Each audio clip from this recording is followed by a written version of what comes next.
مقامات انتظامی جمهوری بلاروس پرویز ترسونوف یک فوتبالباز سابق تاجیک را دستگیر کردند که بنابر ریش درازش از دسته فوتبال ناحیوی خارج کرده شد و در سرخط اخبار رسانه‌های جهان قرار گرفت.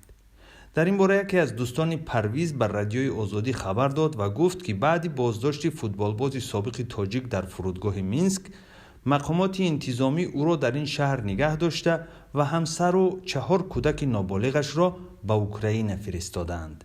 پرویز ترسونوی 43 ساله که 7 سال پیش یکی از فوتبالبازان اساسی تیم خیر وحدت بود، به دلیل ریش درازش به بازی‌های مسابقات قهرمانی فوتبال تاجیکستان راه ندادند.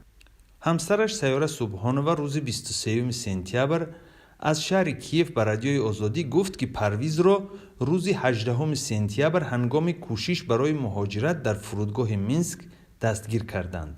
سبب بازداشت او ظاهراً در فهرست افراد مورد جستجو قرار داشتن پرویز ترسونوف بوده است که او را به گفته همسرش و دوستش به پیروی از جریان سلفیه و افراطگرایی متهم می کنند.